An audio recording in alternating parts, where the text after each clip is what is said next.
this season. Watch the bench there on the right. Mavericks open. This is the last draw of the hockey game. Puck into the corner. Under 5 to go in the game. Empty net chance down the ice. Time expires. And for the first time in program history, the Mavericks of Minnesota State advance to the Frozen Four.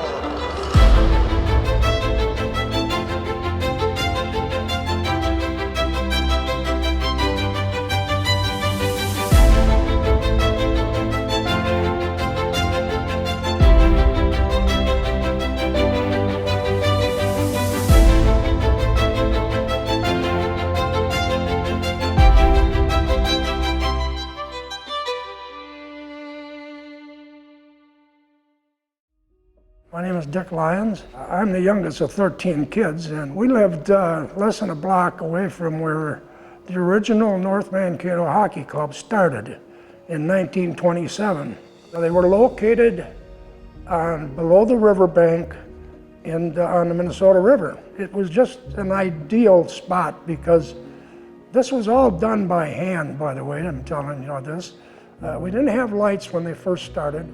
Our bank boards were only 2x12s on all the way around the side of the rinks. So there wasn't really per se any checking, let's put it that way, on the side of the rink because you went into a snowbank.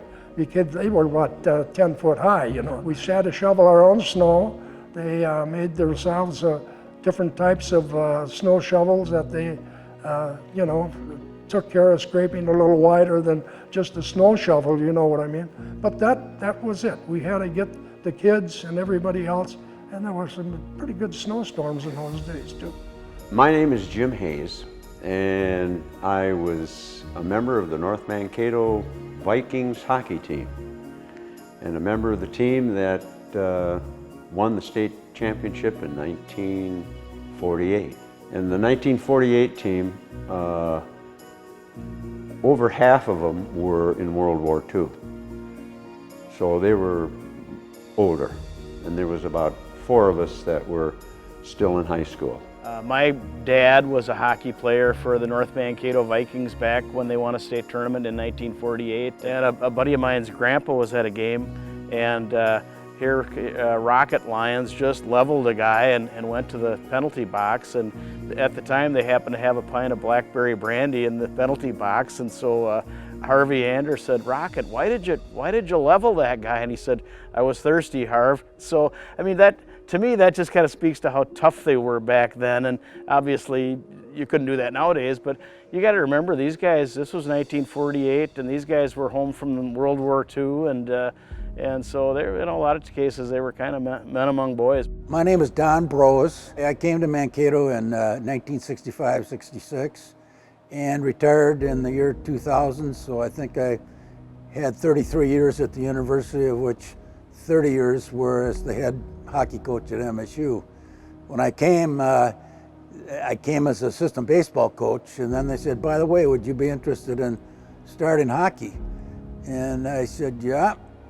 Show me where the rink is. What rink? There is no rink.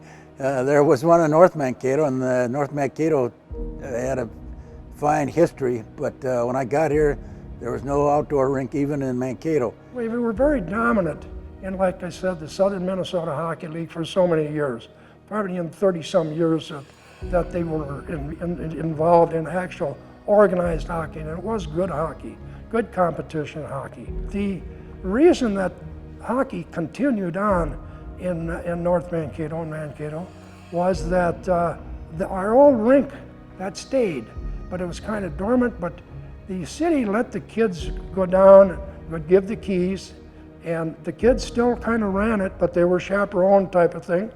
And they built their own ice and whatnot, and were able to keep the lights on at night and play hockey themselves. We were in a situation, a gentleman by the name of Paul Stevens was gathering a number of us together at 7 a.m. in the morning once a week to discuss what was going on downtown. I mean, we saw stores closing, the mall had opened. Obviously, retail was leaving downtown.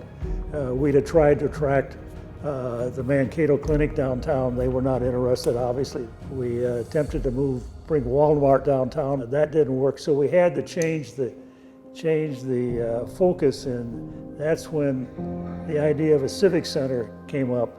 At that time, we were Division II hockey playing Division III. NCAA back in '93 said no more of that, so we had to play a Division II independent schedule for whatever it's worth. And it was at that time that the then president, Preska, said, well, we're going to just go Division I.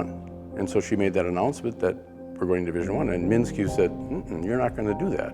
When they said there's no more Division II tournament, we had only one way we could go, either Division I, or the whole program had to go Division III, or drop the program. And the entire athletic program wasn't going to convert to Division III. So it was either get a civic center to have a place to play Division I hockey, or we could have lost the program at that time.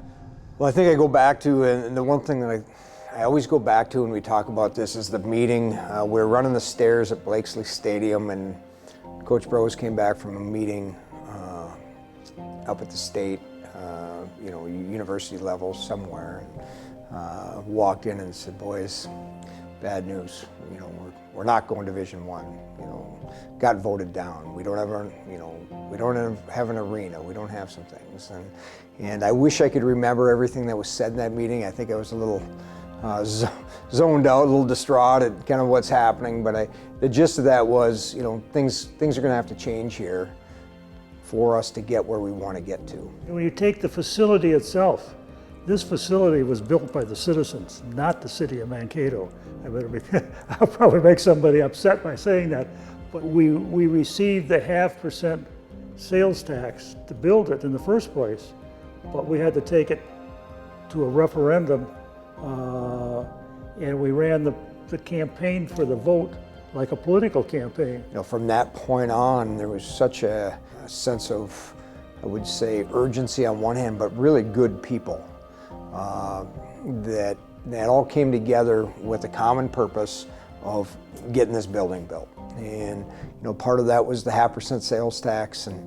And I can say I remember Brosy coming in with maps, color-coded, highlighted, and handing them out to us, say, this is your area.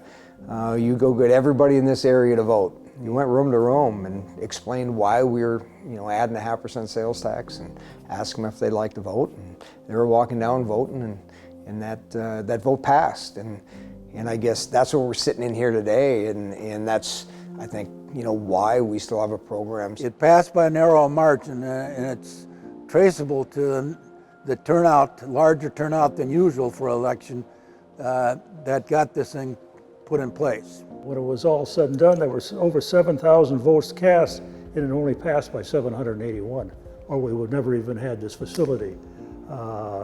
So I mean, it was a challenge all the way along to convince people that not only was the Civic Center needed to energize the downtown, but that hockey was needed in order to support the facility. When we announced that we're going Division I recruited 17 kids, and I think that was, we had them coming in, and 3 weeks after school started, the state board said, you're not going Division I, and they voted 8-0 to say, you got to do some other things if you want it. So we thought, okay, what do we do? And we being my brother Kent and Star Kirkland, both those guys run the committee to build this place, and myself said, let's go to the community. Let's get them interested in Division I hockey. And so we went out to the community and basically had to raise about $500,000, because that was kind of the budget for men and women.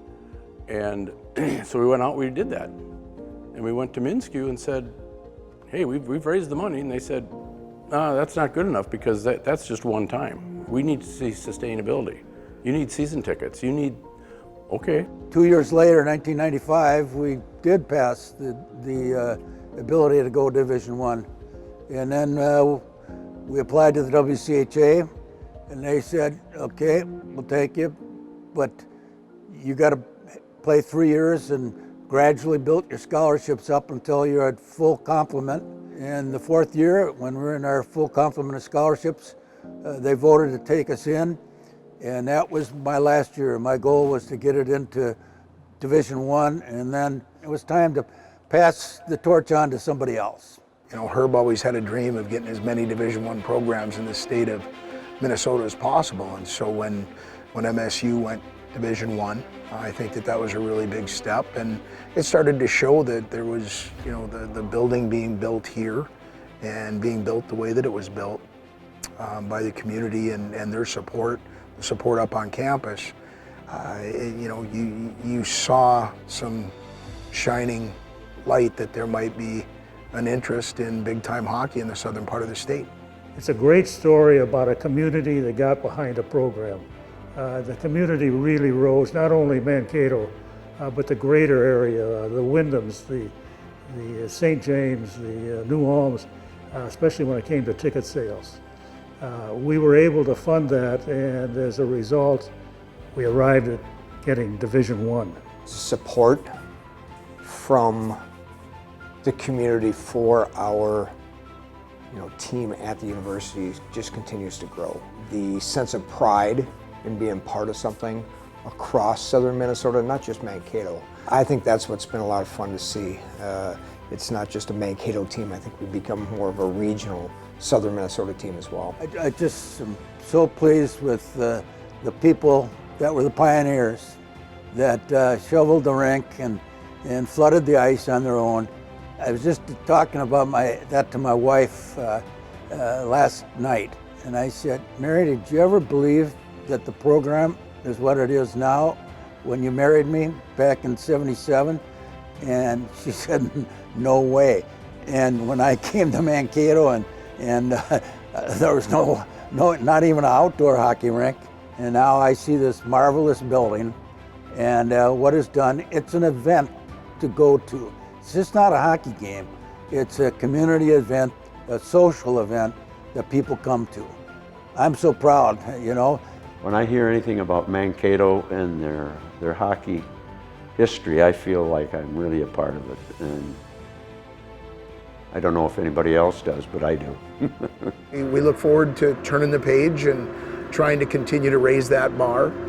But to be able to get to a Frozen Four was a goal, and we've got more goals moving forward. We want to try and bring a national championship to MSU, and so our job's not done yet. We look forward to the future.